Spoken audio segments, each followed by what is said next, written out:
अरहंत सिद्ध सुर उपाध्याय साधु सर्व अर्थ के प्रकाशी मांगलिक उपकारी है। तीन को स्वरूप जानी रागते भई जो भक्ति काय को नमाए स्तुति को उच्चारी है। धन्य धन्य तुम्ही से काज सब आज भयो कर चोरी बारंबार वंदना हमारी है। मंगल कल्याण सुख ऐसो हम चाहते हो मेरी ऐसी दशा जैसी तुम धारी है। हो मेरी ऐसी दशा जैसी तुम धारी है। So last week we had covered the module number 23. We have read the module number 23. Now I will be explaining it. So how you are finding Krambad Paryay?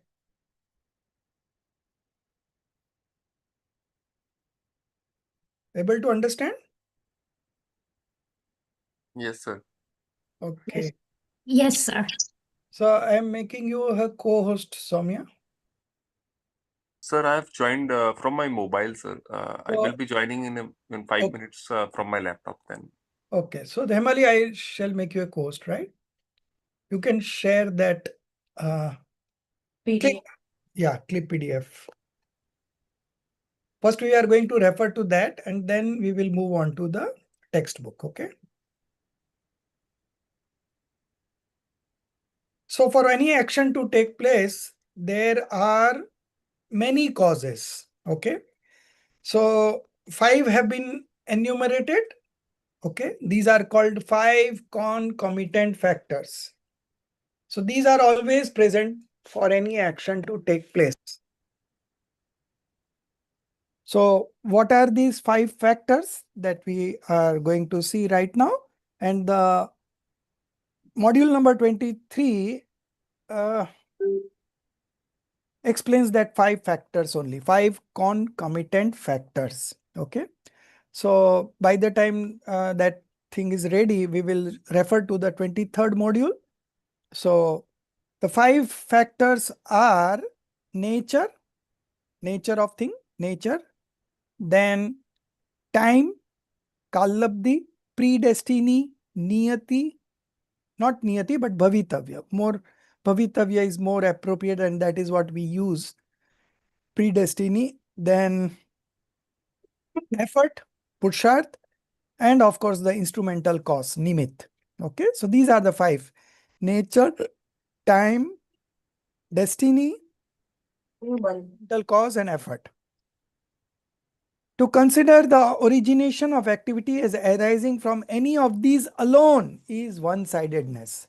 Now, what is to be understood in this is that if you consider that the action has taken place just because of one factor, okay, then it is one-sidedness. One-sidedness means it is not the correct understanding. It is delusion, okay.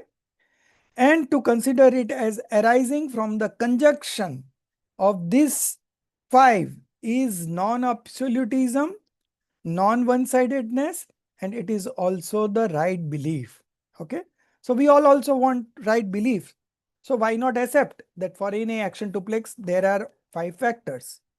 Although we can enumerate one factor at a time, we can talk about one factor at a time, but in our knowledge, we know that all the other 4 factors are present at that very moment, even if we are talking from one of the factors. So this is, if you are able to understand, this will create a balance in you, this will create a balance in you, and balance means only equanimity, balance means detachment, balance means passionlessness, balance means happiness, bliss, whatever you say. This is all what we all endeavor to have on a regular basis. It's not that someday, sometime you sit on meditation and you get that experience. Wow, such a nice experience. No, we want to be into this space all the time. Okay. And then only we can see that there will be triggers every now and then in life. Okay. But in those triggers also, you are relaxed, calm, you know. On what basis? With this practice. With this practice, even if there is a great crisis, people would be wondering that why you are not influenced by this event. But you will feel that no, nothing has happened. It's all my just object of knowledge, nothing more. I don't have any relationship with any object of this universe. The relationship exists only of I am a knower and they are object of my knowledge. Gyan, Gne. Okay. Two things only. Gyan, Gne. I am Gyan. Everything else is just reflecting on my knowledge screen, and those are Gne. Such a strange turn of events. So they are referring to the uh, words that has been taken from Padma Puran. Okay.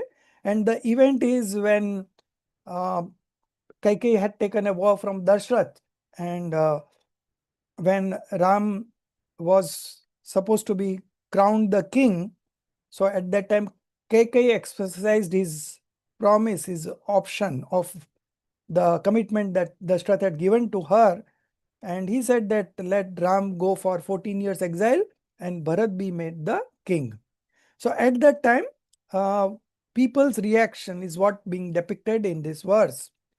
Such a strange turn of events, who else could bring it about but time, karma, God, God, fate, nature, individual, activity, or predestiny. So all these words are used is the reaction that the people at that point of time had. They may not be all Jains, there will be non-Jains. So they then say that Kudrat, Kudrat, many words, Allah, Kudrat, Khuda, you name it. Words doesn't matter, but the process, the action that has taken place, it follows a definite pattern. Okay. And that doesn't change. So now, if you all these words, if you align it with our words, if time is subsumed under predestiny, I don't know why it is predestiny, but time is subsumed under predestiny, karma and God under instrumental cause, and fate and activity under inevitable. So inevitable and predestiny is same. Okay. So time is subsumed under predestiny. So I think predestiny means why the chat GPT has used predestiny, because in Hindi the word was niyati, and niyati also refers to time also. Okay. So if time is subsumed under time, we can change it, we can put it under time so that we don't get confused. Karma and God in instrumental cause, fate and activity under bhavitavya, that is inevitable or destiny. And then five factors remains: intrinsic nature, instrumental cause, uh, then predestiny will be time, effort, and inevitability, that is destiny. Okay.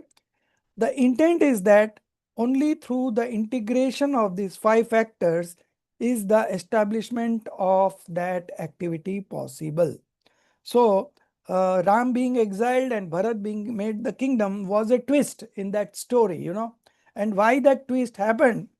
So you can align the cause to any of the five. Okay. So somebody says it's because of karma, somebody it say time, somebody say God, fate, luck, nature. All this you can just sum up among the five causes. So this is the end of 23 module, and now so that clip of page number 122 yesterday I shared with you.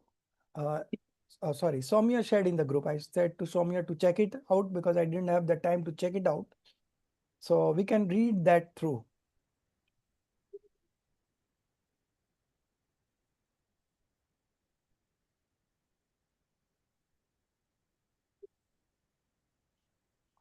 All have in their mobile. You can see from the mobile by the time Himali opens it up.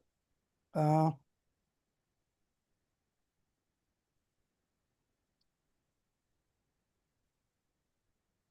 Yes. So these 5 concomitant factors have been here explained.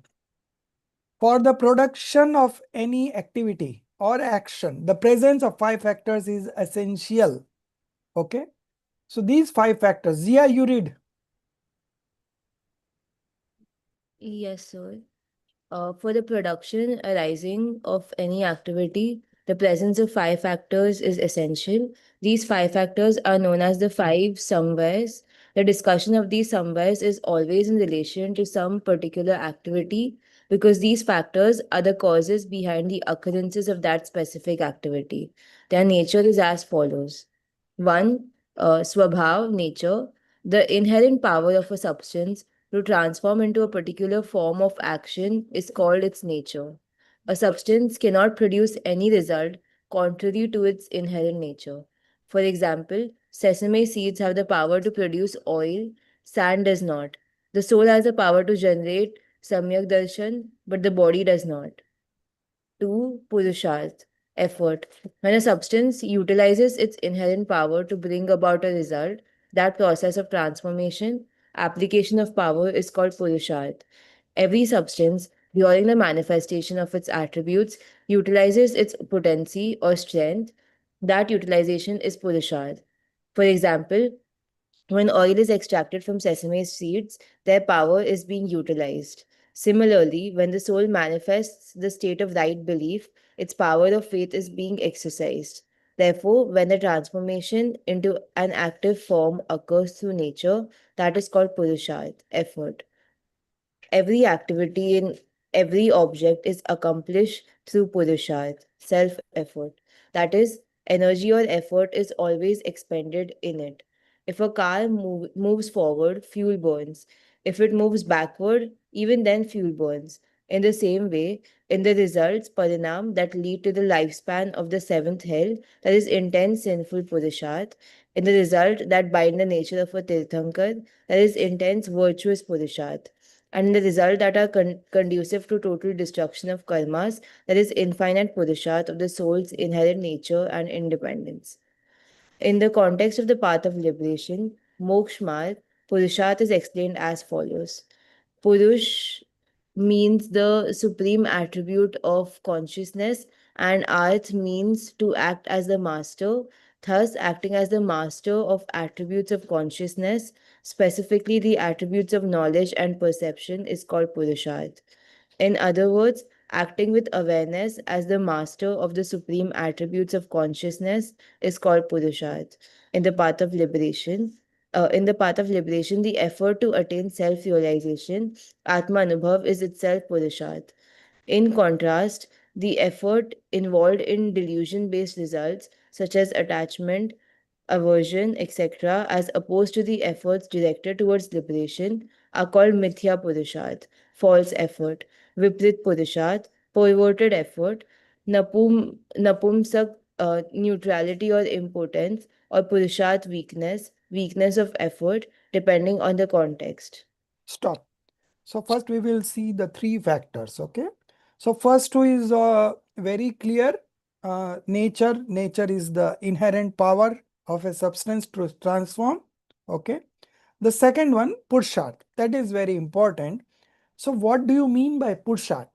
So in the Nimit Upadan chart, we had seen, that there are 2 causes, Upadan Karan and Nimit Karan. Upadan Karan is principal cause and Nimit is instrumental cause. Okay. So we will leave Nimit right now because we want to see what is Purusharth. Okay. So again, that principal cause is divided into 2.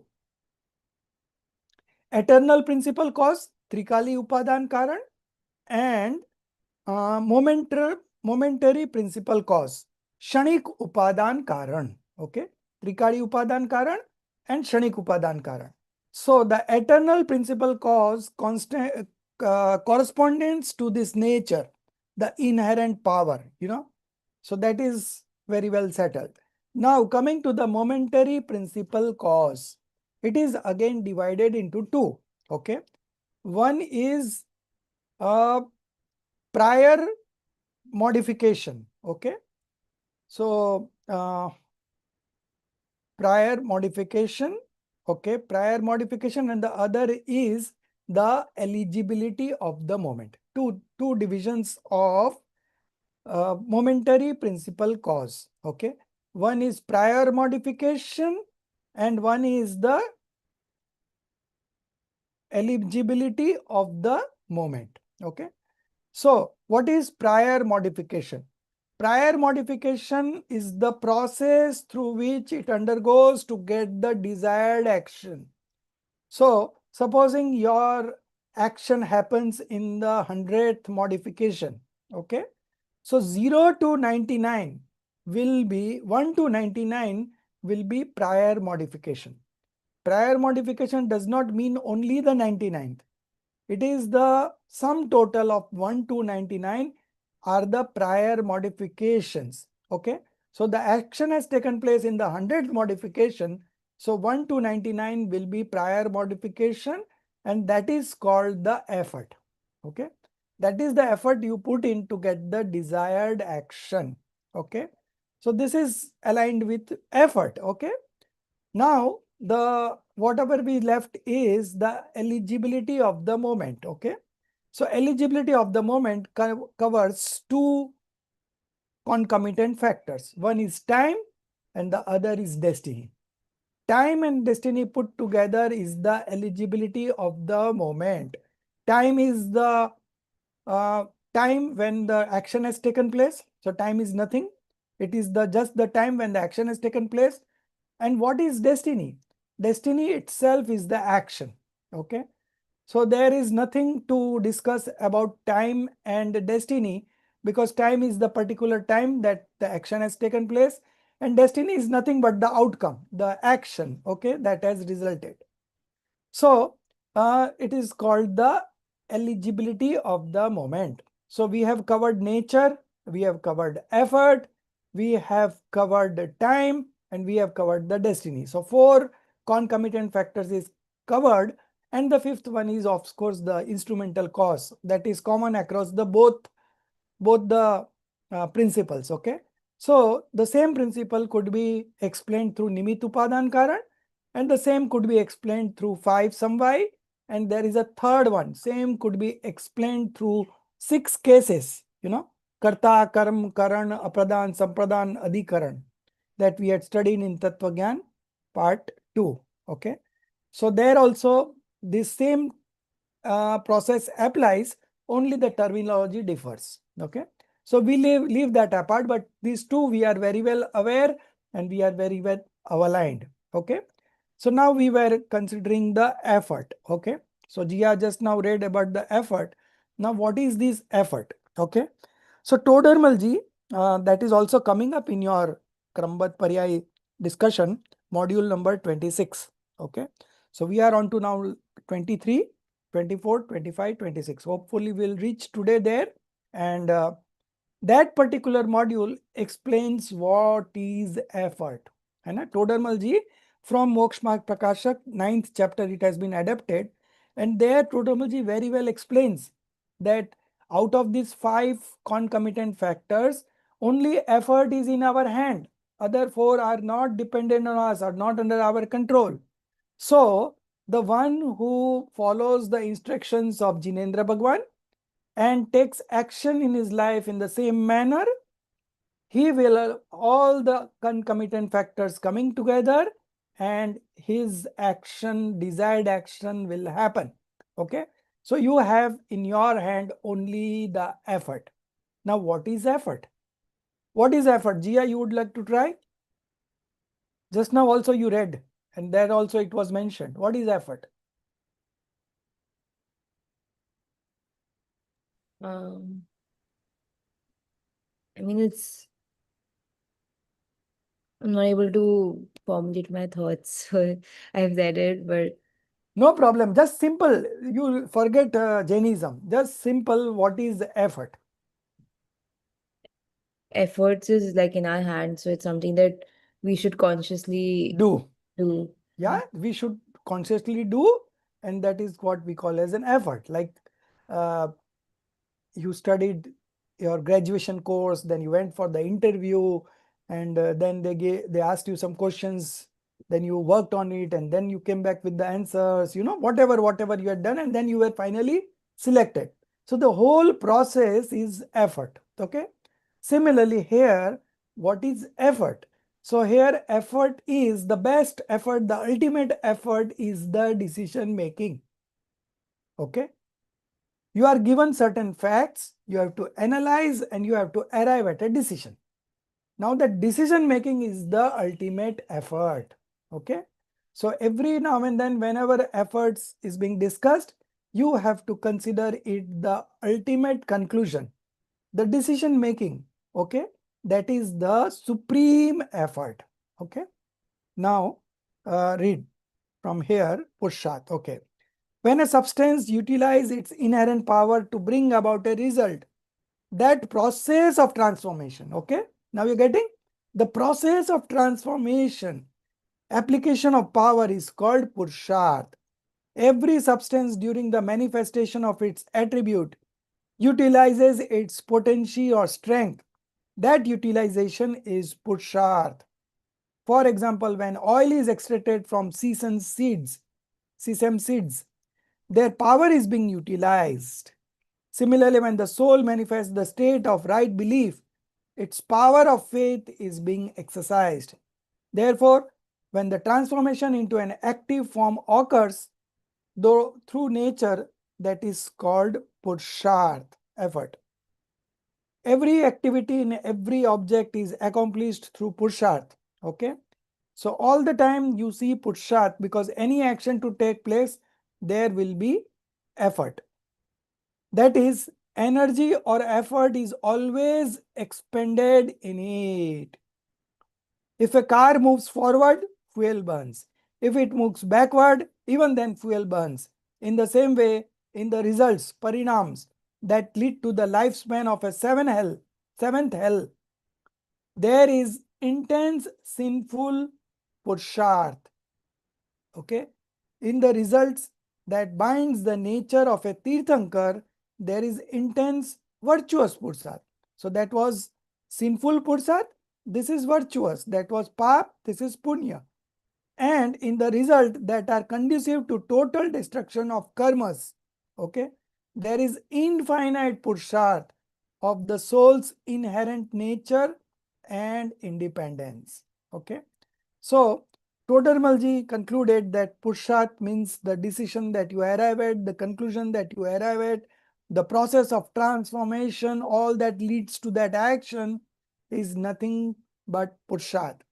So this is in our hand and this is what we do. We have to religiously follow it up and do the right things at the right moment. Okay. And then of course we will get the desired result. Okay. So what is it in terms of effort? Three things. First you have to read, then you have to contemplate and analyze, and then you have to arrive at a decision. That's all. Effort means these three steps, nothing more, nothing less. Okay. So again, Purusharth is of two types, One is conventional and another is real point of view. So what we discussed now was the real point of view. Conventionally, you could say that when I came to Bombay, I was having only 500 rupees in my pocket, and then I did this and that and that and that, and today I'm a millionaire, multi-millionaire. So all this is conventional Purusharth. Okay. Real Purusharth is the decision making that you are doing by analyzing the scriptures and before that reading the scriptures. Okay. So I think now we are all good with the Purusharth in the real sense. Okay. In the context of the path of liberation, that is the real Purusharth that we are going to discuss now, Purusharth is explained as follows. Purush means the supreme attribute of consciousness. Consciousness is an attribute of the soul and it covers two attributes. One is perception, darshan upyog, and the other is knowledge, that is gyan. Okay. And artha means to act as the master. Okay. To become a owner, master of both those attributes. Okay. Acting as the master of the attribute of consciousness. Consciousness means Dekhna Janna. Okay. So when you become a master of Dekhna Janna, so that is your inherent nature, right? What is soul's intended nature? To see and to know. So when you transform in such a manner, that is called Purusharth. And when you become a doer, then it is a Purusharth, Jia? No. Okay, good. Why? Because that's not the nature of the soul, being a doer. Yes. Because that we believe that I am a doer, but we don't become one. Because our nature is not to go beyond drashta gyata, seeing and knowing. Not a single soul goes beyond this. Okay. What everything else is happening is just because of delusion. Okay. So when the delusion is removed, when the delusion has been eradicated, destroyed, you know that you are a observer only, gyata, drashta. Okay. And that is why so much of scriptures have been written. Acharya wants to realize one thing only, that you are a knower and seer, and you believe that only. Bas. So once you are aligned with that, though I am a knower and seer, every stage, at every moment, I am only a knower and seer. Now, what is the responsibility on your head, Jia? What is the responsibility? You tell me. Why? Why there is no responsibility?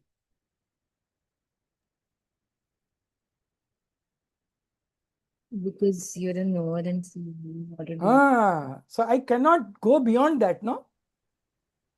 So then you would say that from time immemorial, I have been believing that I am doing this, I am maintaining the family, I am earning the money, I am doing all the time we are doing that only, no?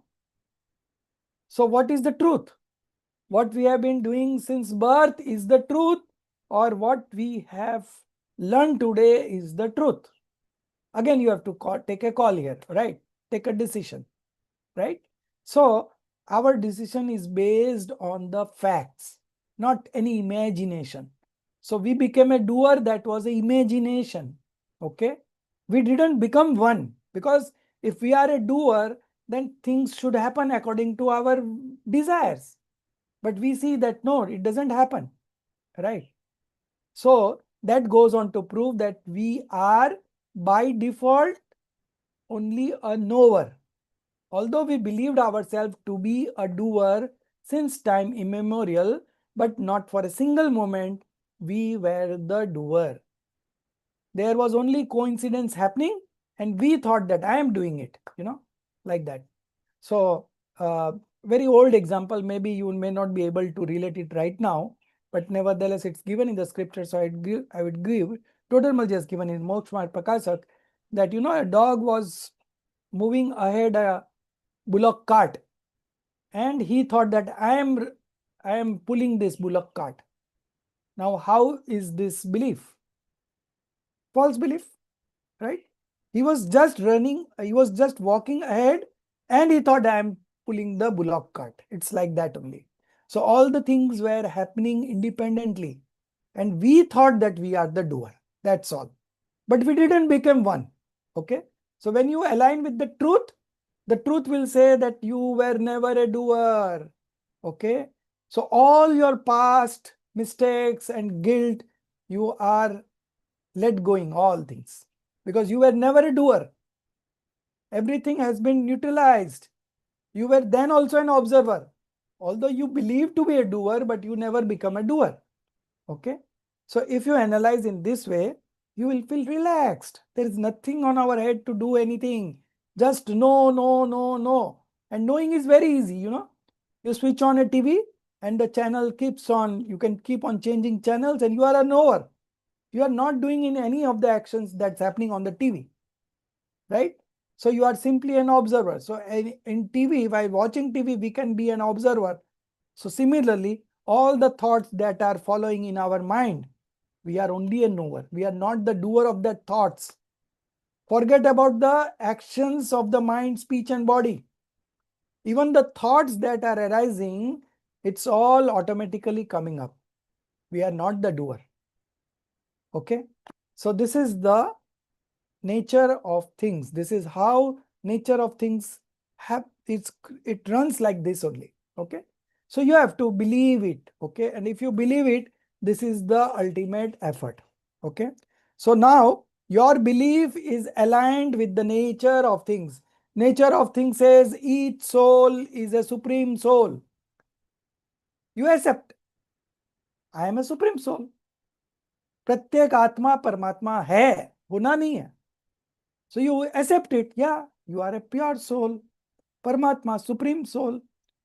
Each soul is only a knower and seer and not doer. You accept it. Okay. So we have to align with the universal truth, and universal truth is being depicted by the nature of things. Okay. Coming back to the article, we were studying Purusharth. Okay. So in the Moksha Marg Prakasak, what is Purusharth? The path of liberation. Okay. Purush means the supreme attribute of consciousness. Consciousness means no seer and knower. And earth means to act as the master. So I am nothing but acting as the master of the attributes of consciousness, specifically the attributes of knowledge and perception, is called Purusharth. So when you manifest in this manner, it is called Purusharth. Everyone is okay with this? Any questions on this? Very important topic. You are also given homework on this. Okay. So I want you to write from your heart and not from looking at the textbook and just copying it. Okay. Although that will also do, because while you copy, you will still be connected to those words and the meanings. Okay.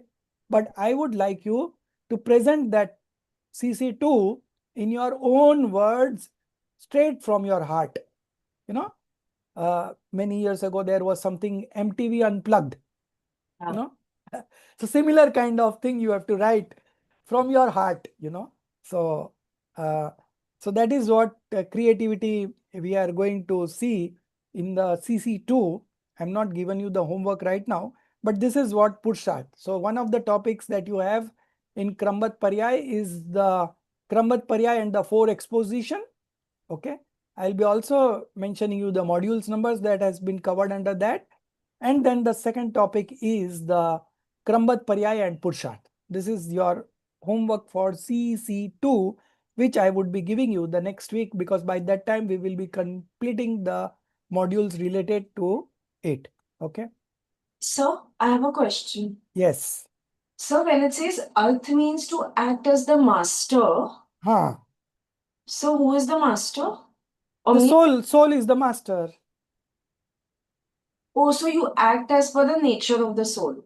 Is this what they're saying? You are the soul and you are the master. And you are the master of what? Knowing and seeing. Okay. That means you are the owner of the attribute seeing and knowing. Seeing and knowing is your attribute and you are the master. That means you are behaving as a knower and seer. Okay. And that is what pure soul is. Okay. So what is Purusharth? That you know that you are a master of knowing and seeing. In other words, acting with awareness as the master of the supreme attribute of consciousness is called Purusharth. This definition has been taken from Purusharth Siddhi Upay Granth, verse number 15. We have that in our syllabus in the 6th Sem, and not in the 6th Sem, in the 7th Sem. And it is written by Acharya Amrit Chandra Dev 1000 years ago. And the same definition you are understanding in as it is. So you can just see the transformation that has undergone in you, so that you are able to accept this logically. Okay. The whole world is saying that you are the doer, doer, doer. And here our scriptures, which has come from the Divyadvani of Tirthankar, it says that you are only a knower and seer. Okay. So this is how the contradictions are there. Okay. In the path of liberation, the effort to attain self-realization is itself Purusharth. Okay. So to become a knower and seer is a general statement. Now, if you go to a specific, more detailed statement of that, is the effort to attain self-realization, experience, self-experience, Atmanubhav, okay, is itself Purusharth. Okay. So if you transform in that manner, then it is Purusharth. In contrast, the efforts involved in delusion-based result such as attachment, aversions, etc., as opposed to the efforts directed towards liberation, are called mithya purushat. So when you react, okay, anything reflecting on your knowledge screen and you react, either you react, that is you manifest attachment or aversion. In both the cases, it is called mithya purushat, false effort. And true effort would be not to react, absorb everything that's happening on your knowledge screen. Okay, so that is called true purushat. You become a knower. You manifest as a knower. Okay, in precise terms. In contrast, the efforts involved in delusion-based results such as attachment, aversion, etc., as opposed to the efforts directed towards liberation, are called mithya purushat, false effort, vipreet purushat, perverted purushat, napunsakta, neutrality or impotence, or purushartha, weakness, weakness of effort, depending on the context.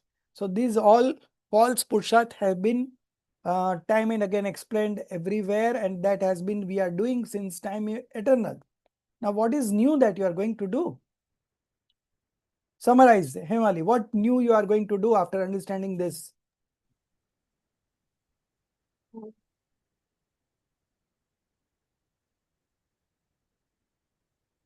So as you said, Purusharth is nothing but taking a decision. And so that's where I've been failing, like, in taking a final decision or a final call. Every time when the Saturday class takes place, then I'm driven to, and immediately after the class, I get into worldly activities, seeing Yes. where my kids are. I start getting calls, and it's literally like, when you pull out a plug, what happens? So I literally get cut off from the real thing that I Right. have to do, Right. and I move into that world where it constantly tells. I mean, it doesn't tell me, but it kind of makes me realize that I'm the doer, I'm the enjoyer. It's a Saturday, so everybody wants to go out. Um, or there is some special food. So I'm just saying that, yeah, I have to make that decision towards moving towards right push, not mithya push, but what is right push? Not to react, just be an observer. Yeah. Okay, so that is the true purushat. Okay, to remain an observer and not the doer, that's all. That is the true purushat. Okay, so the problem is that we study this for 2 hours, okay, and that also once in a week. Now 22 hours again we are into that doership. Okay, so what you have to do is you have to study on a regular basis. Okay, at least 1 hour a day, half an hour a day. You can begin with whatever time you have, but make it a point to be consistent. Okay, so when you are consistent, you are again connecting to this philosophy time and again. The moment you open the book, you are into that world. Okay, so initially you have to push yourself to sit and study. Okay, and over a period of time you will develop that habit. Okay, and you will always be relating it to the day-to-day life events. Okay, so now you may not be remembering once in a day that you are only an observer, but then automatically it will occupy your mind, and every now and then that thing will come to your mind that, oh, I tried this so much hard, but it didn't happen. Why? Because it was not destined to happen. I am an observer, I am not a doer. So it was not my responsibility to get that things in that manner, which we called success in the worldly existence. Okay, so I was not destined for success, so it didn't happen. So that does not make me unsuccessful in any way. If I am remain an observer, if I don't become a doer, I am successful in the path of spirituality. Okay, so this is what is our true nature, and this is what you have to align yourself with it, your thoughts with it, your belief with it. Okay, and when you have that belief, which is what according to the nature of things, that is called the right belief. Okay, now you have developed the right belief. Okay, so little bit of practice is always required. How do you remember that you are Hemali? Because when you were born, your parents started saying Hemali, Hemali, Hemali. So that was being fed in your mind that, oh, whenever they say Hemali, that means I am Hemali, I am Hemali. So that is how your belief has evolved. Okay. Similarly, you have to put yourself in the disguise of a Gyata Drashta. You are only an observer and knower. Okay. Although we have multiple functions to perform, we have multiple actions happening in our life, but at the end of the day, what is truth? What is the truth? What is the nature of things that says that you are still an observer? You are never a doer. Okay.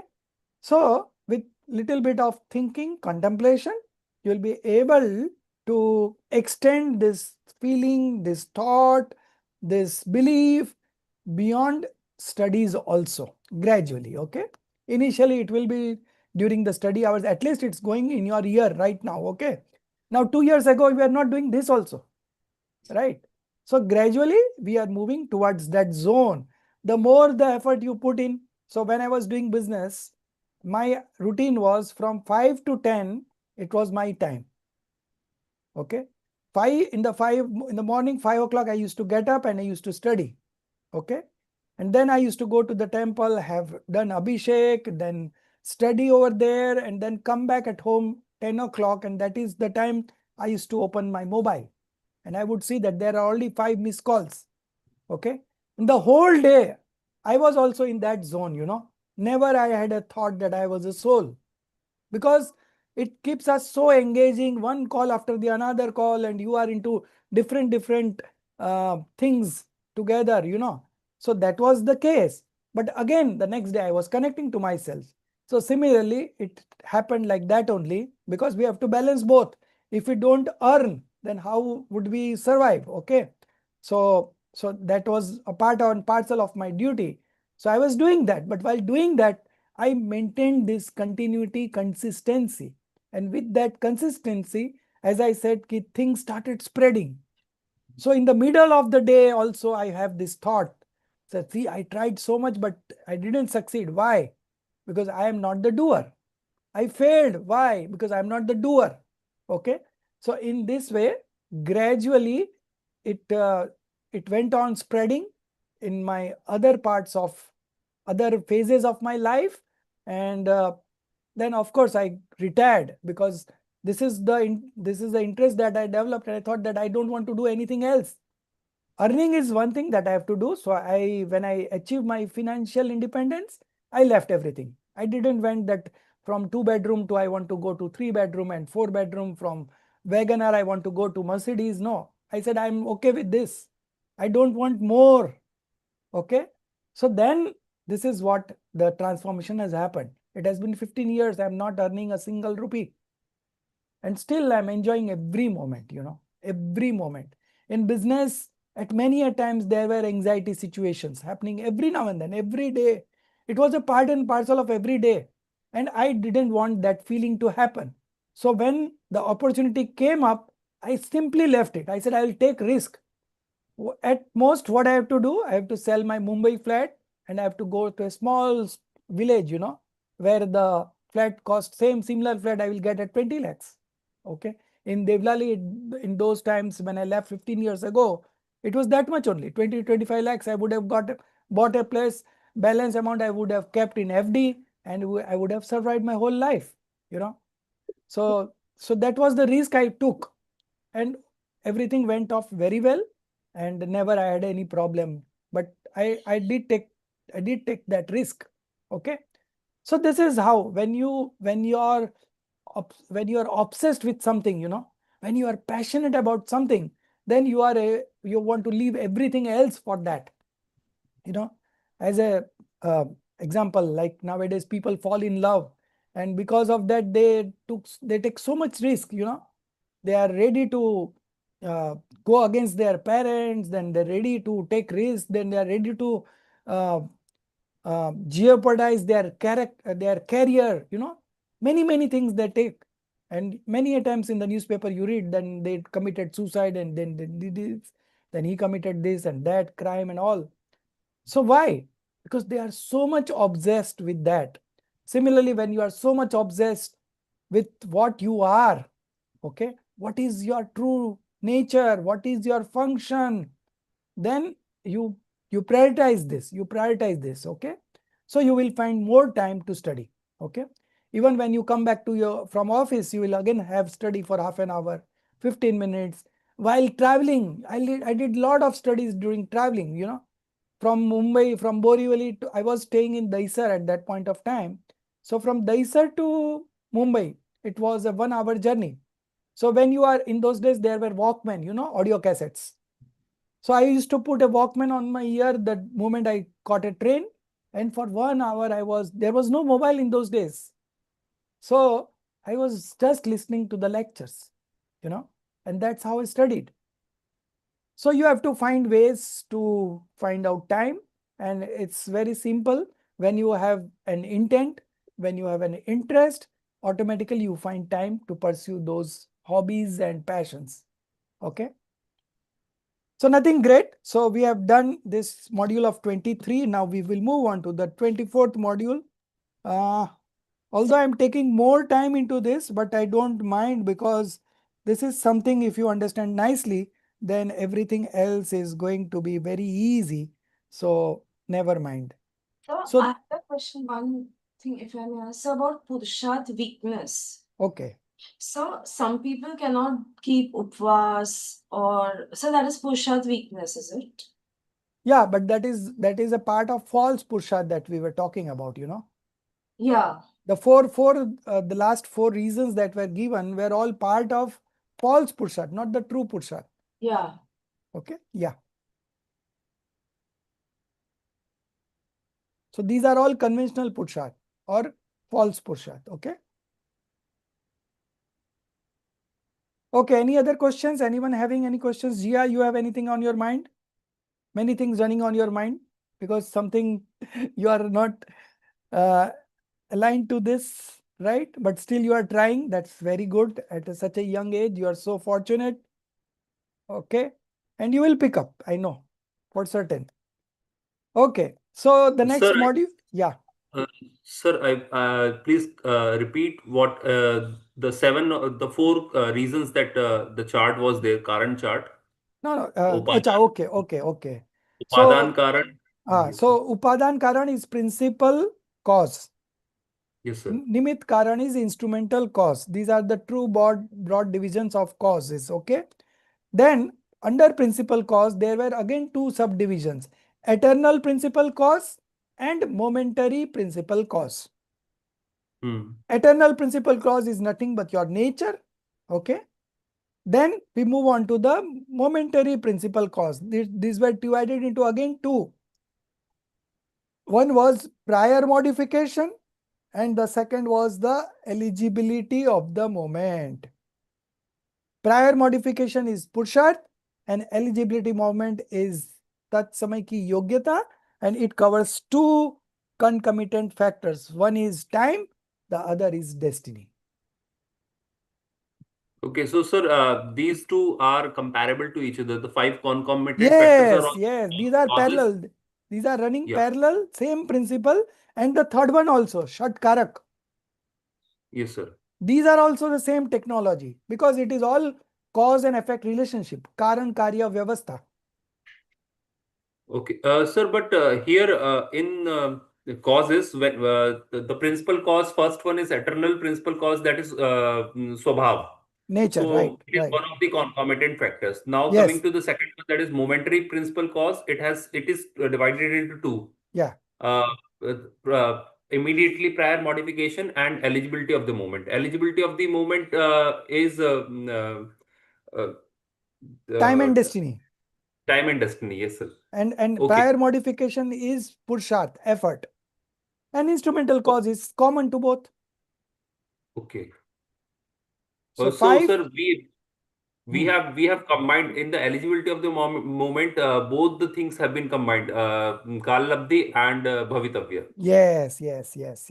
Because O- Kallabdhi is nothing but the time when the action has taken. And Bhavitavya is nothing but the action itself. Okay. So this is we are going to cover with Moksha Marg Prakashak in the next module only, 26th or 20th, yeah, 26th module is coming up. So we will reach to that, okay? So then you will have more clarity on this 5 sum y, okay? Now, this anekant may be anekant. That is our next topic, module number 24, non-one-sidedness within non-one-sidedness. You get the heading? Non-one-sidedness. So you have to make it large, you know, it's very small writing. Yeah, now it is okay. So non-one-sidedness within non-one-sidedness is the topic, module number 24. Okay. Amita ji, you read. Sir, we didn't read Karl Labdi and all. Pardon? Sir, we didn't read the other points. Aha, 2 are left. No, 3 are left, I think. You can read it as a homework. We have covered enough. So you can read it as homework. Those are simple. And again, that's going to come in the 26th module. So I'm not touching it right now. Okay. Sir, and we have not marked module number 24 onwards. Yes, We have sir. marked up Yeah, so 23. 24, you know, right? To this, some people say. Yes, sir. Yes. Okay, this is 24th. This is the beginning here and it ends in the next page. True one-sidedness is viewpoint and true non-one-sidedness is comprehensive knowledge. One line. There it ends. 24 ends over there. Got it?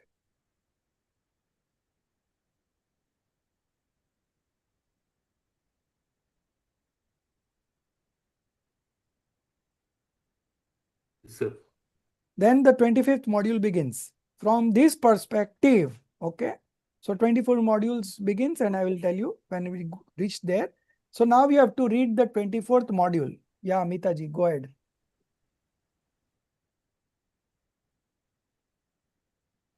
So what's the heading? Non-absolute. Pardon? So what's the heading of 24th? Non-one-sidedness within non-one-sidedness. Non-one-sidedness means anekant. Okay? And one-sidedness means ekant. Okay? The heading is anekant may be anekant.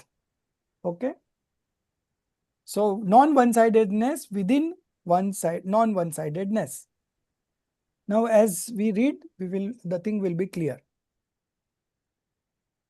Oh, to this some people say what you will, but the doctrine of sequentially bound modifications does not seem somewhat absolutist. Does seem somewhat absolutist. Sorry. Right. Now, what can we say about how it seems to you? When so many scriptural proofs and logical arguments have already been presented clearly. Yet, if it still appears absolutist to you, then what more can we do? We can only place logic and scripture before you. Experience we cannot give. If you do not reflect deeply and only think superficially, it will certainly appear absolutist. But upon deep reflection, it becomes clearly evident that this is not false absolutism. What did you say? This is not false absolutism? Yes, this is not false absolutism. But yes, it is indeed true absolutism. What? Is there more than one kind of absolutism? Yes, yes. Not just absolutism, even non-absolutism is of two kinds. Thank you. So, is absolutism also given a place in Jain philosophy? Is it not a philosophy of non-absolutism? Jain philosophy accepts non-absolutism even within non-absolutism. Although Jainism is called a philosophy of non-absolutism, if it were to be regarded as entirely non-absolutist, that too would become an absolutism. Therefore, Jain philosophy accepts non-absolutism even within non-absolutism. Jain philosophy is neither wholly absolutist nor wholly non-absolutist. It is in some respects absolutist and in some respect non-absolutist. This is what is meant by non-absolutism within non-absolutism. It has also been said even non-absolutism is of the form of non-absolutism, being established through the instruments of comprehensive knowledge and viewpoint. For, from the perspective of all-encompassing comprehensive knowledge, the object is of the form of non-absolutism, and from the perspective of viewpoint, the object is established as having a form of absolutism. According to the Jain philosophy, absolutism too is of two kinds, and non-absolutism as well is of two kinds, namely right absolutism and false absolutism, right non-absolutism and false non-absolutism. An absolute viewpoint is false absolutism, and a relative viewpoint is true absolutism. And the collective, thank you, whole of relative viewpoints, that is scriptural valid knowledge, Shuddha Praman, is true non-absolutism, whereas the collection of absolute viewpoints, that is fallacious valid knowledge, Praman Praman Abhas, is false non-absolutism. It is also said the entity that is of nature of non-absolutism is, from a certain perspective, also of the nature of absolutism. From the perspective of scriptural knowledge, it is in the form of non-absolutism, and from the perspective of viewpoints, it is in the form of absolutism. The nature of an entity cannot be seen without a perspective apeksha. Establishing non-absolutism within non-absolutism, Acharya Akkalanka Deva writes, if non-absolutism alone is accepted and absolutism is entirely dismissed, then in the absence of true absolutism, just as the absence of branches, etc., implies the absence of the tree itself, there would result the absence of non-absolutism too, which is constituted as a collection of those. Therefore, if only absolutism were to be accepted, then with the negation of other inseparable attributes, resulting in the negation of the essential remainder, will lead to the possibility of complete negation. True absolutism is viewpoint, and true non-absolutism is comprehensive knowledge. From this Stop. perspective, Stop. So this is the end of 24. Okay. So one-sidedness is absolutism and non-one-sidedness is non-absolutism. Okay. So earlier they had used this word one-sidedness and non-one-sidedness. Okay. So then the word has been changed. So in my textbook, it is one-sidedness only. And then subsequently they change it everywhere. So you are, I was reading one-sidedness and non-one-sidedness, but it's nevertheless the same meaning. Okay. So absolutism is equal to one-sidedness and non-absolutism is equal to non-one-sidedness. Okay. So you can change the heading now. What I suggested in the first place, just changing the word. Okay. So in Jainism, there is not entirely one-sidedness and there is not entirely non-one-sidedness. Okay. It is the example given here is the absence of true absolutism, just as the absence of branches etc implies the absence of the tree itself. So the tree, the branches, the leaves, the flowers, okay, all this makes comprehensive valid knowledge. Okay. Comprehensive valid knowledge, praman gyan, shrut praman, scriptural valid knowledge. When you are seeing all the things together without negating anything, without highlighting one thing and ignoring the other thing? No. You are highlighting everything, then it is a scriptural valid knowledge. Praman Gyan, okay, comprehensive valid knowledge. Okay.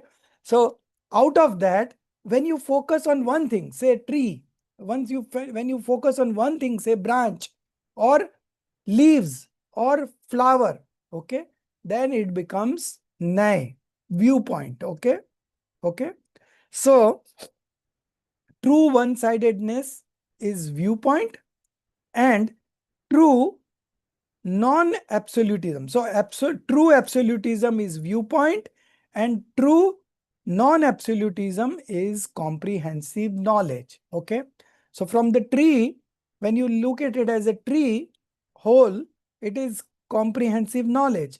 But when you look at the branch particularly, it is true absolutism. Okay. And it is a perspective, it is a viewpoint. Okay. So we use both the tools. Sometimes we used viewpoint tool, sometimes we use the valid knowledge tool, comprehensive knowledge tool. Okay. So these are the tools to know any substance. Okay. So as and when the need is arises, we utilize viewpoints also. And when it is required to see the overall picture, we use the comprehensive knowledge also. By applying these tools uh, every now and then, we are able to know the complete picture of the substance. Okay. So these two perspectives, the absolutism and non-absolutism, these two are again divided into two. One is true absolutism, false absolutism, true non-absolutism, and false non-absolutism. Okay. So Jainism accepts non-absolutism. If the last paragraph that we are focusing now, if non-absolutism, yeah, if non-absolutism is accepted and absolutism is entirely dismissed, then in the absence of true absolutism, just as the absence of branches, etc., implies the absence of tree itself, there would result the absence of non-absolutism too, which is constituted as a collection of those. Okay. So what is the overall anekant? Okay. Overall anekant, that is non-absolutism, is a collection of what? Of true absolutism. Okay. So once you are focusing on the branch, once you are focusing on the leaf, once you are focusing on the flower, so you are knowing it very specifically. Okay. One thing at a time. So at this time you are applying viewpoints. Okay. And when you see the overall tree, it is comprehensive valid knowledge. Okay. I'll give you one more example. There was an auditorium, there was an orator, he was talking on some topic, and there were audiences in the hall. Okay. So when you enter the hall with the video camera, you are focusing on the auditorium, the orator, the speaker, and the audience all together. So this is comprehensive knowledge, Praman Gyan. Okay. Now you are taking the video camera towards the face of the speaker. This is what? Viewpoint. Okay. Then you are removing that camera and focusing on the audience, particular audience, how seriously they are listening, whether some audiences are sleeping or not. Okay. So this is again a viewpoint. Now again you are coming back and looking at overall picture at a glance. Again it is comprehensive knowledge. Okay. So we continue to move like this. Sometimes we are onto comprehensive knowledge and sometimes we are into viewpoint. We keep on applying this every now and then, and that is how we are able to know the substance as it is. Okay. In the true sense.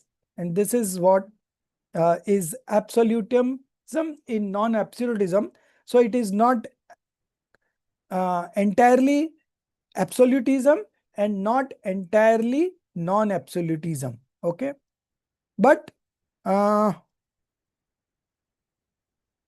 Kathanchit. Kathanchit means from a certain perspective. Okay.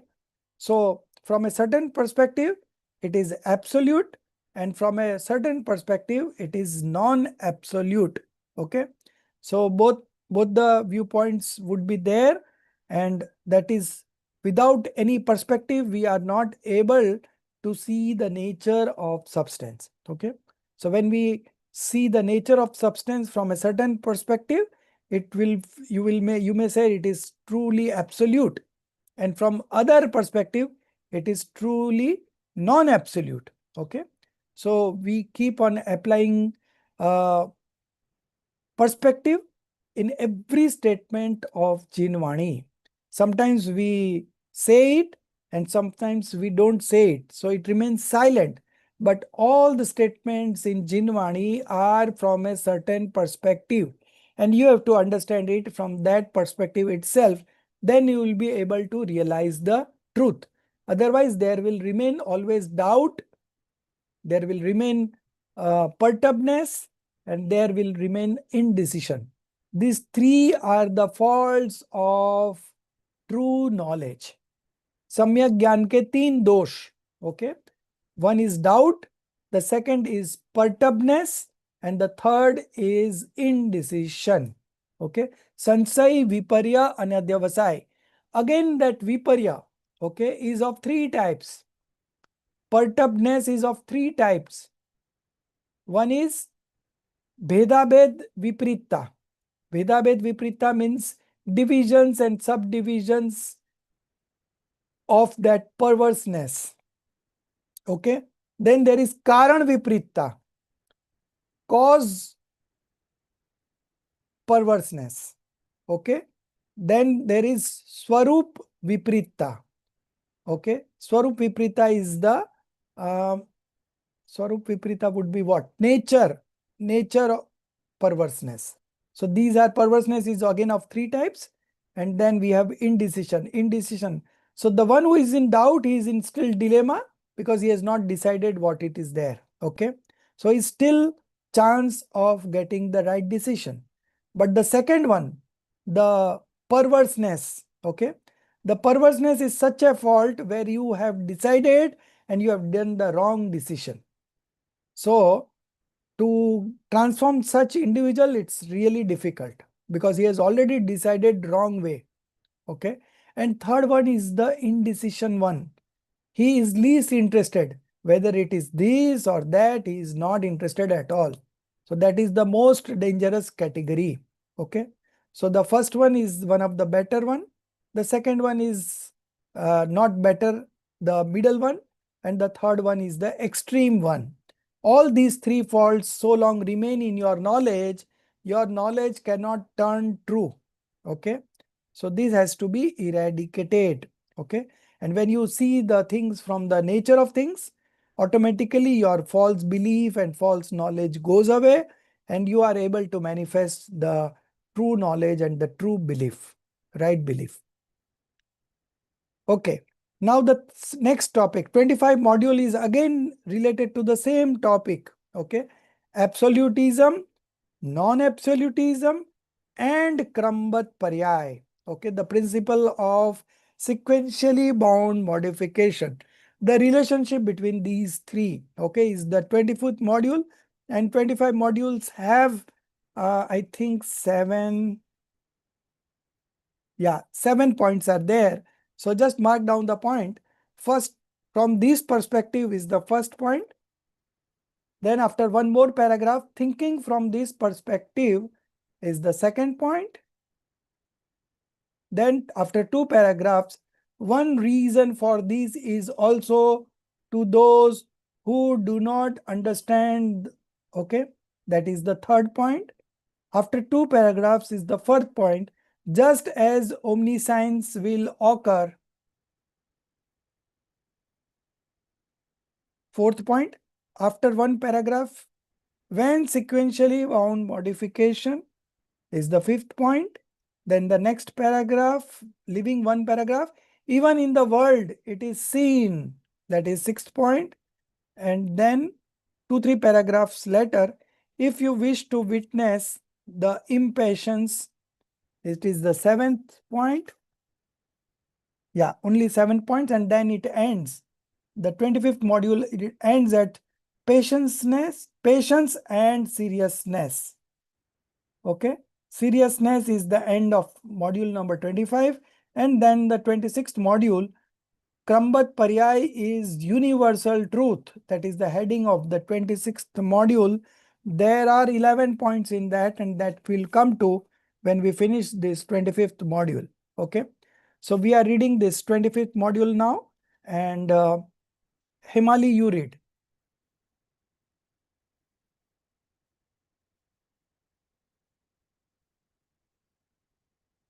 From this perspective. Yeah. From this perspective, sequentially bound modification is true determinism. Samyak niti Niyativad. Niyativad. Niyativad. Niyativad.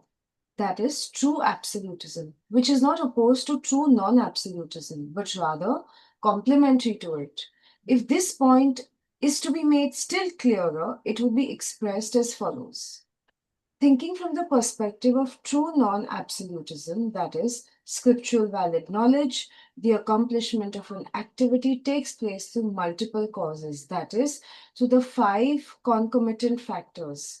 However, from the perspective of true absolutism, that is, viewpoint, the activity is said to have occurred with reference to whichever factor the statement is made from, while the remaining factors remain secondary in that context. Their absence is not implied. Thinking from this perspective, although every activity from the perspective of scriptural valid knowledge, that is true non-absolutism, takes place through 5 concomitant factors, nevertheless, from the perspective of viewpoint, the statement that is an activity is accomplished through that particular factor which is made primary in that expression. In the expression, such a statement is true absolutism, not false absolutism, because the other factors are secondary in it, but not absent. In the present context, when a statement is made from the perspective of time, that every activity occurs only in its own time, proper moment, this statement is true absolutism, not false absolutism, because in this statement, the other factors such as effort, destiny, etc., are considered secondary. Their absence is not intended. In this way, sequentially bound modification may also be called true absolutism, which complements true non-absolutism, not opposes it. Stop. So 2 points we have covered. Okay. So we will see what are the 2 points beginning with. So you again come back to the starting of the module. Yeah. From this perspective, okay, sequentially bound modification is true determinism, samyak niyativad, that is true absolutism, samyak ekant, okay, which is not opposed to true non-absolutism, that is samyak anekantvad, but rather complementary to it. So samyak ekant is nai, viewpoint, and samyak anekant is praman. Okay, so nai and praman complement each other. If this point is to be made still clearer, it would be expressed as follows. Thinking from the perspective of true non-absolutism, that is scriptural valid knowledge, praman, srut praman, the accomplishment of an activity takes place through multiple causes, 5 concomitant factors. That is through the 5 concomitant factors. However, from the perspective of true absolutism, that is viewpoint, the activity is said to have occurred with reference to whichever factor the statement is made from. Because there is a limitation of talking, when you are talking, you can talk from one perspective. Okay, so when from one perspective it is being said, the other factors are present over there, but we are not just talking about it, because we can talk one perspective at a time, one factor at a time, while the remaining factors remain secondary. In that context, their absence is not implied. Okay, it is not absent. It is just only that we are not talking about it. That's all. Okay.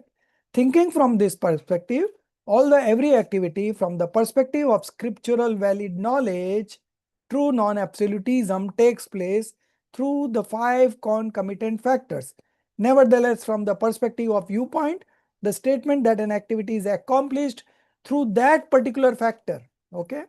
So sometimes we will say that, the right belief is happened because I came in touch with true God, true scriptures, and true monk.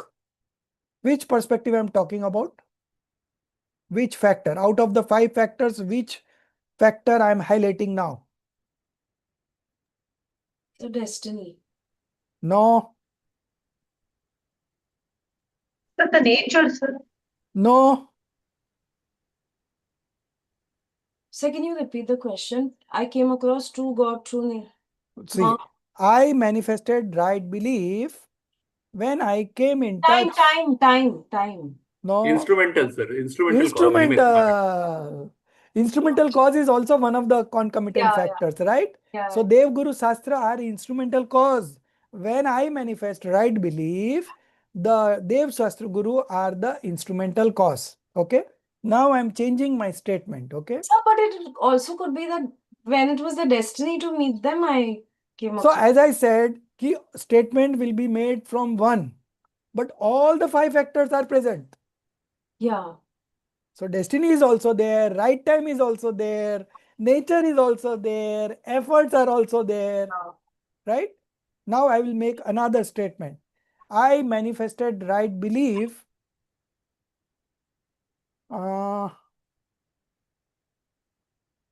because I read the scriptures, I analyze it, and I arrive at a decision. Purushad. Effort. Pursha. So when you are talking from this statement, right time is not there.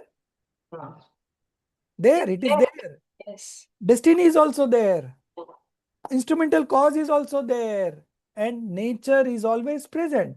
Okay. So statement will be made from one, but you have to understand that it is a conjunction of all the 5 factors that has brought the action, and not only the one factor that I'm talking about. Are you fine with this?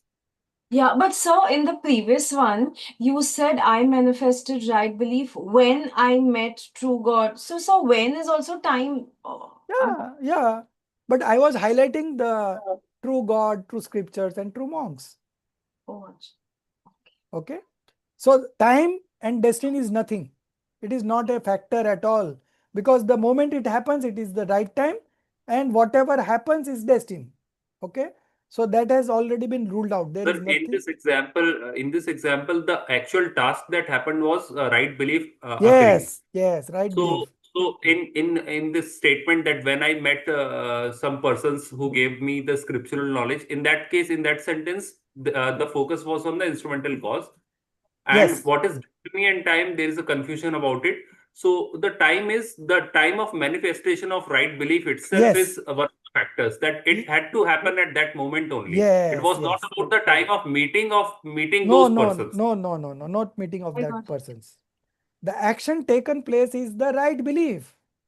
Okay, I got it now. Yes, sir. Okay. Thank you so But much. I'm highlighting the instrumental cause. Okay. So now another statement could be made that I manifested right belief when the right time came. Kal Labdhi. I manifested right belief when it was destined. Yes. Not when it was destined, when my luck was there, when my destiny was there. Okay. Because of my destiny. So then it is from the destiny. And I manifested right belief through my nature. That is the nature, actually. Yes. Okay. So But the is it act. that, like, one is predominant? Though all No, are no. All are having equal contribution. Not one of them is predominant. That is what I wanted to make. Only the statement is being made from one perspective at a time because there is a limitation to talk. You cannot talk simultaneously of all the 5 factors. Okay. So, but as far as the action is concerned, all 5 have contributed equally. I cannot give more weightage to effort. I cannot give more weightage to instrumental cause, nothing. Because action is taken, all the 5 factors are equally responsible. Okay. So this is clear now. So I'll move to the second point. Thinking from this perspective, although every activity from the perspective of scriptural valid knowledge, true non-absolutism takes place through the 5 concomitant factors. Nevertheless, from the perspective of viewpoint, the statement that an activity is accomplished through that particular factor which is made primary in the expression, not in the action. It is only the expression where one factor is being expressed primarily. Such a statement is true absolutism, not false absolutism, because the other factors are secondary in it, not absent. Okay. In the present context, when a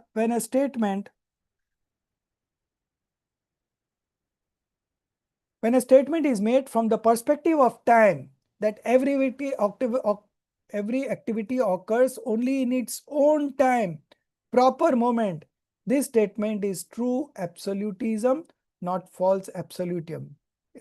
Because in this statement, the other factors such as efforts, etc. are considered secondary. It is there. Their absence is not intended.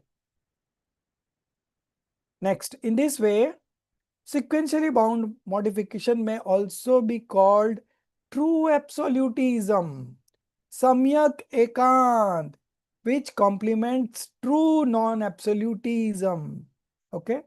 Samyak anekant, not opposes it. Now the third point, one reason for this, Soumya, you read. Yes, sir. One reason for this is also that to those who do not understand the distinction between true absolutism and false absolutism, the concept of sequentially bound modification appears to be like absolutism. In this context, I would like to draw your attention to an important point. Why is it that in sequentially bound modification, you perceive only an absolutism related to time and not related to space, not related to mode of being, not related to instrumental cause? Especially when the explanation of sequentially bound modification, it is clearly stated that whichever modification of whichever substance in whichever space, at whichever time, by whichever method, and due to whichever instrumental cause is to occur, that very modification of that very substance will occur exactly so in that same space, in that same time, by that same method, and from that same instrumental cause. In the above explanation, along with time, the substance, space, mode of being, instrumental cause, and method are also stated to be fixed. Then why is it that you harbor doubt only regarding the determinacy of time and not regarding the determinacy of space and rest This is and the the rest? question. This is the end of third point. Now you answer me. Why is that you harbor doubt only regarding the determinacy of time and not regarding the determinacy of space and the rest? Why time? Why you are highlighting only time? Give me answer. because Sir, is it because more evident, sir? Pardon? Because is it more evident? Okay. What else could be the answer? So because it is the time that is responsible for changing the modification. So time, Okay. the definition of time itself is change of modification. Yes. What else?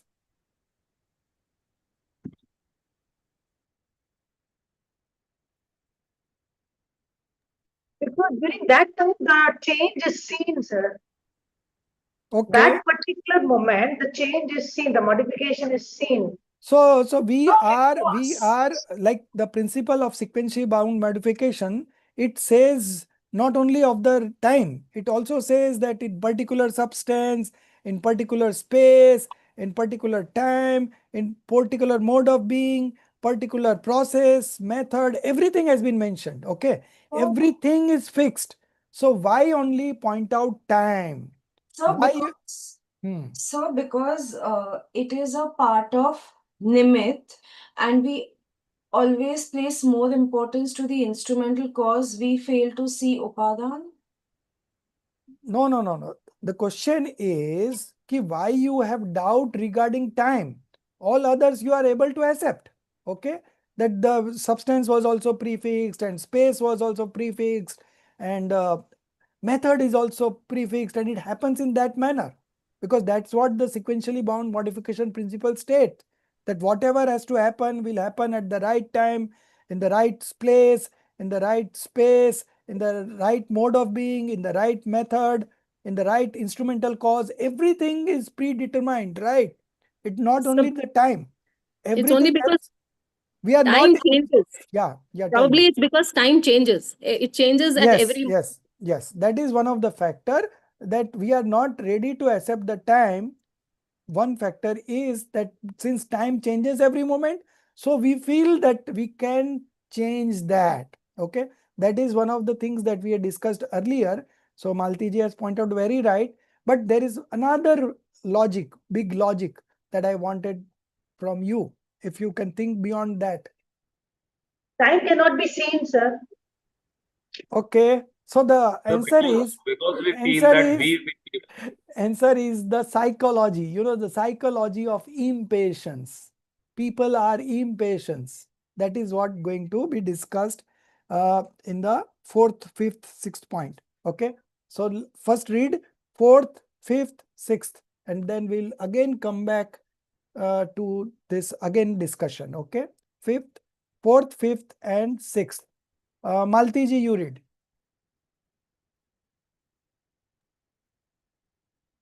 Just as omniscience will occur only in a jeev, not an ajeev, and even among jeevs, only the souls capable of liberation, the bhavya jeev, not the incapable souls, abhavya. This is determinancy with respect to substance. Do you have any objection to this? Likewise, omniscience will occur only through the method of meditation in the form of ladder of annihilation of karmas, shapak Shane. shreving, and only in the absence as instrumental cause of the obscuring karmas, such as knowledge obscuring. This is determinancy with respect to method and instrumental cause. Do you harbor any doubt on this too? If not, then why doubt only the determinancy of time? In sequentially bound modification, not only time alone is accepted as determined, but substance, space, time, mode of being, and instrumental cause are all accepted as determined. When sequentially bound modification includes the determinancy of substance, space, time, mode of being, and instrumental cause, then instead of only saying it will occur at the time in which it is to occur, it can also be said the substance in which it is to occur, in that substance alone it will occur. The space in which it is to occur, in that space alone it will occur. That which is to occur, that alone will occur. The method in which it is to occur, by that very method it will occur. And with the instrumental cause through which it is to occur, with that very instrumental cause it will occur. Then why raise an objection to time alone? Why is the sense of bondage felt only in the determinacy of time and not in the others? What is the reason that the ignorant becomes doubtful only about the time? The reason is the impatience of the ignorant. Due to the lack of understanding of the immobility of modification, a kind of impatience is found in the ignorant who will wait so long. The result must come quickly. Only whose time for attainment of the right belief modification, Samyak Darshan Paryay, is distant does not develop conviction in the determinacy of time. Even in the So world, it this is is the end of fifth point. I hope everyone has marked, right? This is our fifth point. Now the sixth point is coming up. Even in the world, it is seen that one who is given or told that the time for something to occur is near accepts it easily, but one who is told or given a long time strives to change it. Such a time is not acceptable to him. Similarly, one whose time for self benefit is distant does not like the determinacy of time. One who does not like the determinacy of time, it should be understood that the time for his understanding of truth is still far. In him, the inclination to alter time, the impatience remains active. This very disposition of impatience does not allow him to accept that whatever is to happen will happen only when it is to happen. If one reflects deeply, then it can understand that time, just like substance, space, and others, is also fixed. But only if one truly reflects deeply, right? No one actually wishes to go into that depth. One merely casts a superficial wandering glance, and then it appears as if it were an absolutist view. It seems as though effort would be negated. Today's world is in such a hurry, in such a rush that it has no leisure to go into depth. In this era of hustle and bustle, no one even walks, let alone pause. Everyone only runs. Every individual is engaged in some or the other race, caught up in the frenzy of running. He's so preoccupied in his own obsession that he has no time to think calmly and seriously on profound subjects like sequentially bound modification. This distressed world has become so habituated to sensual attachments and passions, so engrossed in the pursuit of accumulating that which fuels them, that it has no time at all to reflect on questions such as who am I? What is my true nature? What is the world? Who is the doer of this transformation? It has come to consider contemplation on such matters as the occupation of idle people. It simply keeps running without any clear goal. So this is the end of point number 6. So you see the psychology that plays, we are not ready to accept the time of action to take place is just because we are impatient by nature. We cannot wait. We want everything to happen quickly. And with the advent of this technology and mobile phone and WhatsApp and Insta and what not, now the attention span of each individual is completely decreasing every moment. So this kind of studies requires a lot of depth. You have to study in depth. You have to analyze it, right? So there is no time for this. We are in a very hustle bustle world. Everything we want instant, instant, instant, instant. Okay. So this is something anticlimax. Okay. That we are all doing, reading the scriptures, understanding the nature of things. Okay. And if you understand it properly, it's going to solve all your problems. You will never experience misery. You will always be happy. Forget you are incurring a loss of 1 crore, but you will still be happy. How come this is possible? There is somebody afflicting pain on a monk, and monk is happy, engrossed in himself. How is this possible? So this is all possible with the acceptance, okay? By putting the right effort, by studying the scriptures, by analyzing it and arriving at a decision. Once you are arrived at a decision, it remains with you all the time, and whatever happens in your life, with the power of that decision making that you have developed, you will be able to navigate each and every situation, and you will never suffer from misery. Okay. Now the seventh and the last point is coming up, and I would like Roshni ji to read.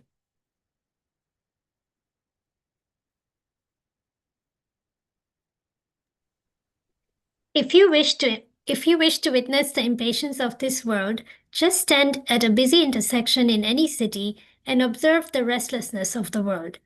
At the intersection, the red light is a symbol of death, and even a policeman stands there to stop you, yet you do not stop, not even at the cost of your own life. Though you know well that crossing the road on a red light is fraught with danger, that at any moment you could come under a heavy vehicle, and even though the policeman too is alerting you, still you keep rushing ahead. Is this not extreme impatience? What task is so urgent? Yet such haste can be seen everywhere. It is not the misfortune of this country that merely to prevent you from being run over by a vehicle, Due to your impatience at a red light, lakhs of policemen have to stand at intersections.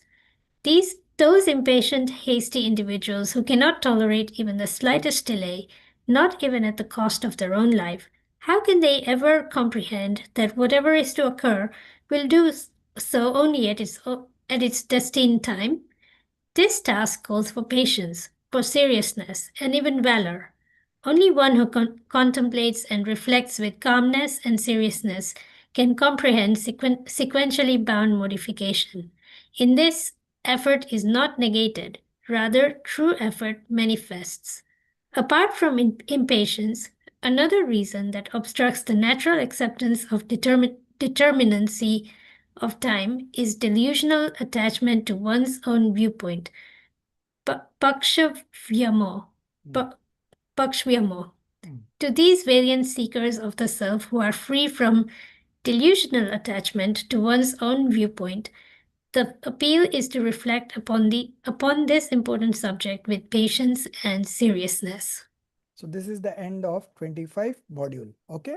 So apart from impatience, another reason that obstructs the natural acceptance of the determinacy of time is delusional attachment to one's own viewpoint. We have a biased opinion for everything, you know.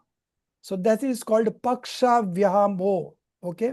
We are biased to one thing, you know. So that is called the delusion attachment to one's own viewpoint. So whatever I think that is right. Okay. That is the delusional attachment to one's own viewpoint. Okay. To those valiant seekers of the self who are free from delusional attachment to one's own viewpoint, the appeal is to reflect upon this important subject with patience and seriousness. Okay. So this is about the two factors we see, which is stopping the person to accept the determinacy of time, and the one factor, major factor, is impatience, and the another factor is his biased viewpoint. Okay. Delusional attachment to one's own viewpoint, which this viewpoint is biased viewpoint. So he is not able to accept the truth. Okay. So this was about 25. Now the 26th one, Krambat Paryay is universal truth, is the heading. Sarvabhaumik Satya. Krambat Paryay Sarvabhaumik Satya hai. Okay. So in the previous 25th module only we discussed about any action to happen, there would be Dravya, Kshetra, Kal, Bhav. Okay. Dravya is substance, Kshetra is space, Kal is time, and Bhav is mode of being, or we can call it as disposition also. Okay. For Bhav, we use disposition also. We can also use it in the sense of an attribute. Bhav is again an attribute also. Okay. But here we have discussed as mode of being. Okay. So again, this will be discussed here. Krambat Paryay, and Krambat Paryay is universal truth. Okay. This principle of sequentially bound modification is universal truth. If you accept it, you immediately start enjoying your life. Okay. Your life is full of misery just because you are not able to accept what is sequentially bound to happen. Okay. So when you embrace this truth, automatically you are elated and you are always in happy space, happy mode. Okay. So that will be discussed in the module number 26. It has got 11 points. First we will do the marking and then we will of course read it. The first point, in sequentially bound modification, that is the first paragraph. The next paragraph in this context is number 2 point. Then after 5 paragraphs, after 2-3 paragraphs, some people out of fear, that is number 3 point. Then leaving one paragraph, number 4 point. As for the concern regarding the futility of effort. Then after 2 paragraphs, 6th point. 4th point, then where is the 5th point? 1 minute, let me check what is the 5th point. So 6th point is the dependence upon others.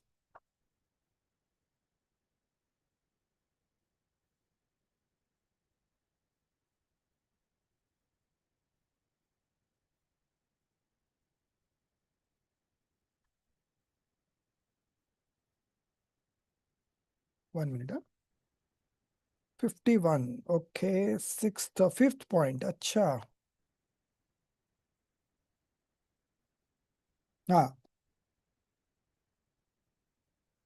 Okay. So the fifth point is, therefore, the modification that is to occur. That is fifth point. Okay. Then after one paragraph, the sixth point, the dependence upon others. Then seventh point, just reflect a bit. Then eighth point, is this not the truth? Then ninth point, next paragraph. Now, as for the question of lack of effort. Then 10th point, even while discussing destiny.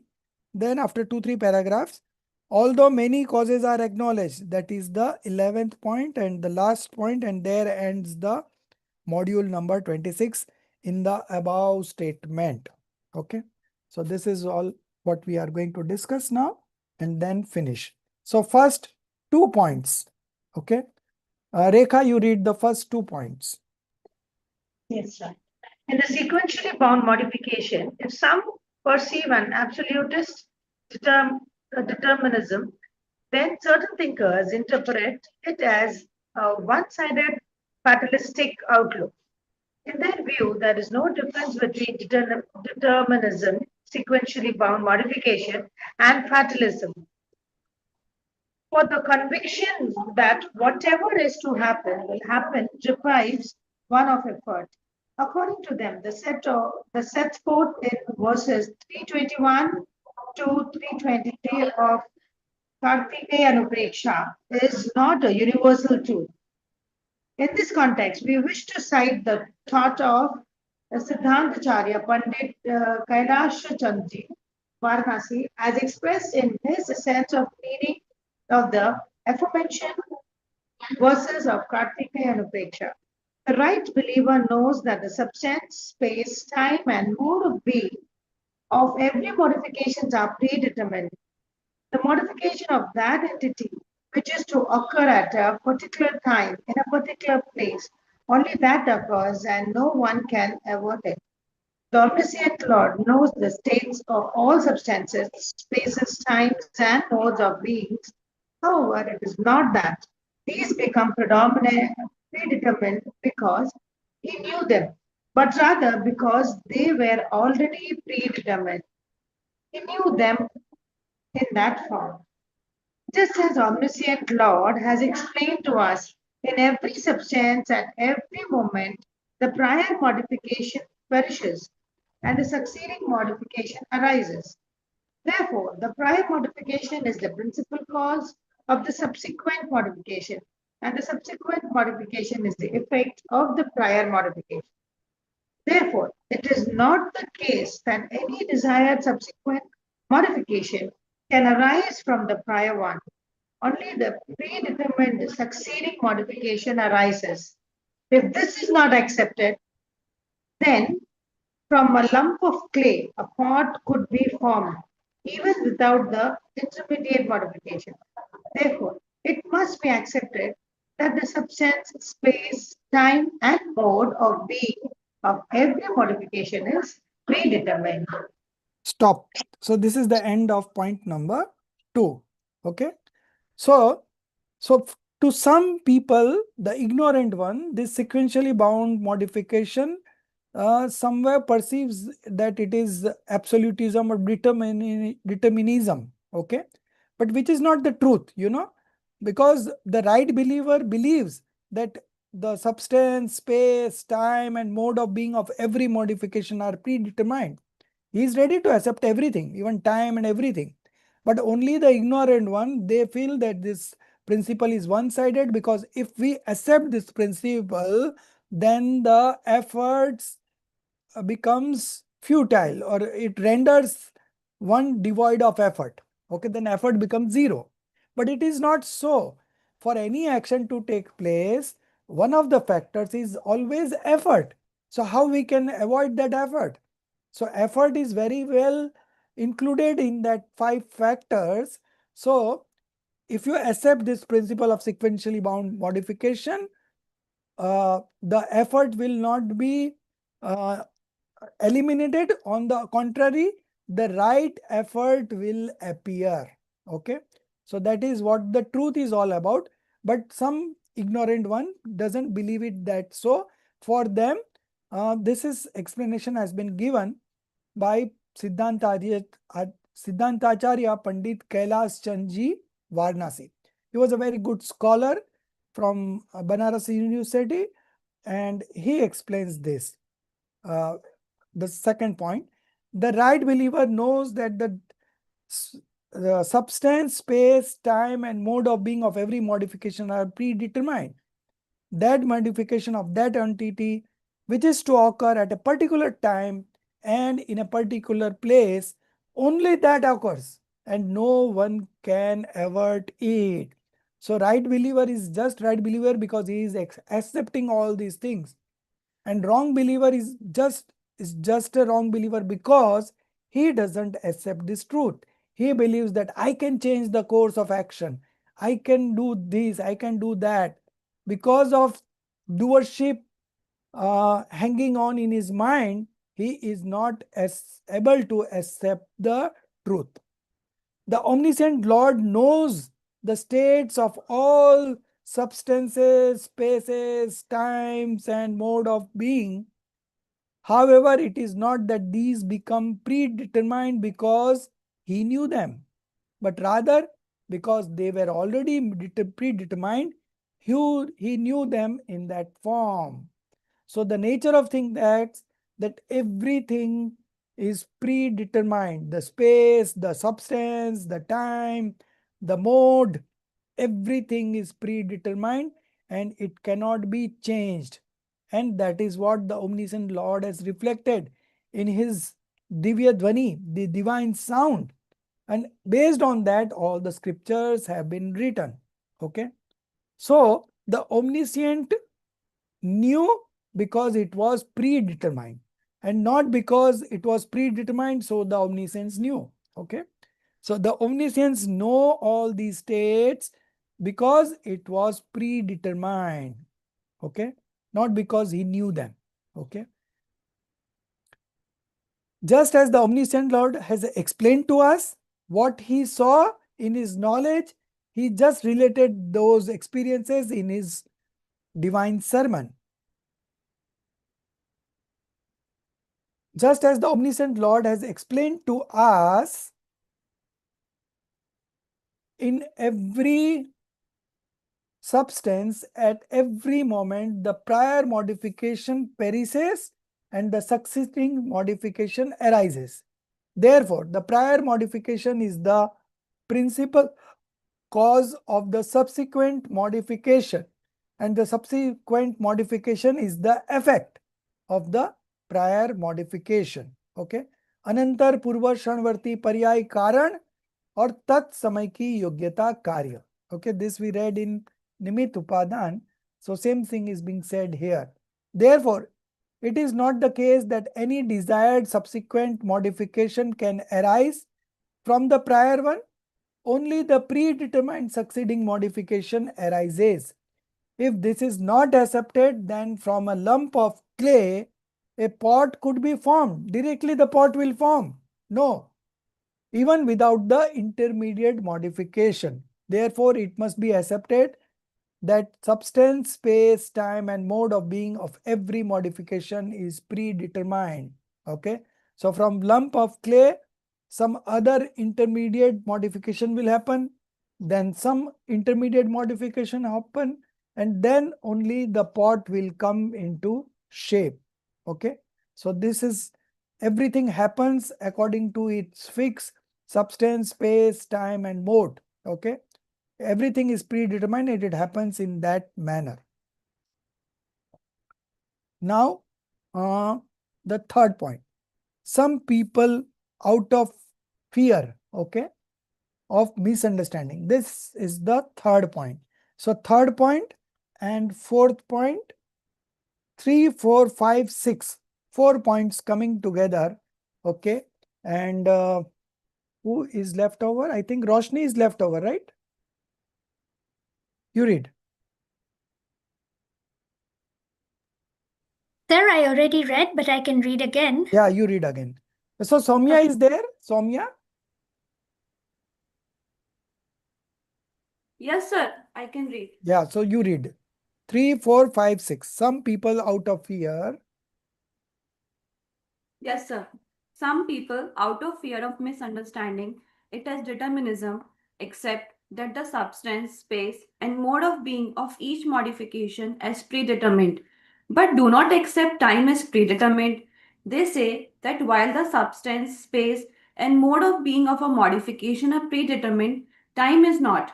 For if time is accepted as predetermined, then effort would become futile. However, their statement is contrary to the doctrine. For if substance, space, and mode of being are predetermined, then time cannot be undetermined. If time is considered undetermined, then time of attainment would cease to be a meaningful concept.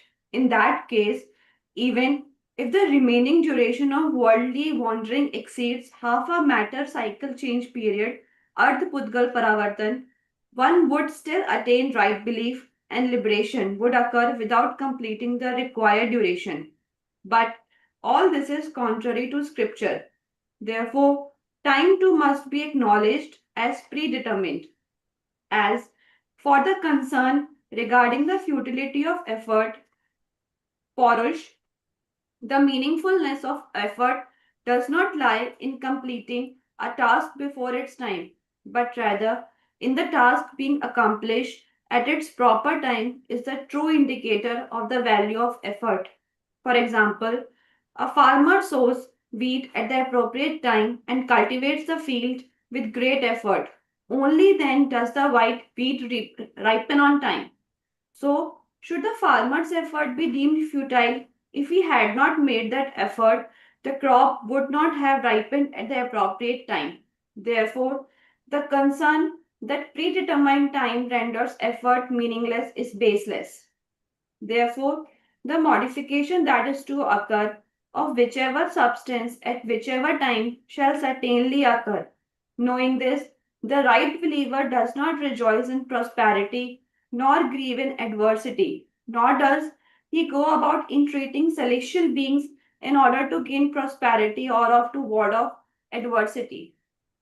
In the above statement, emphasis has been laid precisely on the universality of the aforementioned verses from the Kartik Anupreksha, and the meaningfulness of effort has also been established. The dependence upon others and the helplessness of a right believing jiva come to an end precisely on the basis of this universal truth that one substance can neither benefit nor harm another, and that whatever manifestation of whatever substance in whichever time by whatever method and due to whichever instrumental cause is destined to occur, then that manifestation of that substance will occur exactly in that time by that method and due to that instrumental cause. Just so, leave aside Indra, even Jinendra cannot alter it. Then what significance do ordinary celestial beings like Vyantar and others have in comparison? Stop. So you see, when you are quite sure that everything happens in predetermined manner, okay, and you manifest right belief, then even if something happens adversely, you are not uh, experiencing misery in that situation. If something happens according to your things, then also you don't rejoice. Okay. This is only possible. And when this is possible, you don't go to celestial being to ask for prosperity or to ward off adversity. Okay. So when you have this right belief, you automatically don't get into any kind of superstitions, if you do this, this will happen. If you do this, this will happen. You will never indulge in that because everything is predestined. It happens in predestined time, right? So where is the question of worshipping these celestial beings who are not the true gods? Okay. So we never get into any of the Kudev, Kuguru, Kushastra. Okay. False God, false scriptures, and false monks. Because we don't believe in any kind of what you call chamatkar. Chamatkar is what in English? Surprises. Magic. Magic. We don't believe in magic, you go to that Baba and this will happen. Okay, you are not getting a job, you go to that Baba and you will get a job. So we don't fall in this kind of superstitions, because we have already determined that everything happens in particular time, in particular space, in particular substance, in particular method, through some instrumental causes. Everything is predetermined, and not even Jinendra Bhagwan, Inendra Bhagwan, Indra Bhagwan can alter it. Then what significance do ordinary celestial beings like Vyantar and others have in comparison? So we don't fall into any of their schemes, you know. So the fear of misunderstanding, that if we believe in this principle of sequentially bound of modification, the effort would become futile, is false. All the effort is already included in that. Okay, so there is no futile efforts are not being futile. The other thing is that futility, the meaninglessness of effort does not lie in completing a task before time. Even the task is happening at the right time, there is effort involved in that. And for that, the example given of farmer is very good. A farmer sows wheat at the appropriate time and then cultivates the field with great effort. Only then does the wheat ripen on time. And if the wheat ripen on time, does it make that the farmer's effort is futile? No. He has already done what has to be done and he is now waiting. When the right time will come, the wheat will ripen. Okay. So the effort is involved everywhere. Okay. So should the farmer's effort be deemed futile? No. If he had made no that effort, the crop would not have ripened at the appropriate time. Therefore, the concern that predetermined time renders effort meaningless is baseless. Okay. So 6 points we have covered, and 7, 8, 9, 10, 11. Only 5 points are, but all these are very small points. We will complete the reading and I will also explain you. We will take 5 minutes more. Okay, we have started 2-3 minutes late, but we will take 5 minutes more and we will finish this. Okay, so 7, 8, 9, 10, 11. I am reading only. You have already marked it. Just reflect a bit. So the same argument is continuing, although we have made mark it as different points, but it is the same arguments that is going on. Just reflect a bit. What could it possibly mean to say that the above statement of the Kartikeya Preksha, okay, where space, substance, time, methodology, instrumental cause, everything is predetermined, has been made for the reputation of acquired false belief and should not be taken as universal. Okay, just reflect a bit what could possibly mean to say that the above statement of Kartikeya Preksha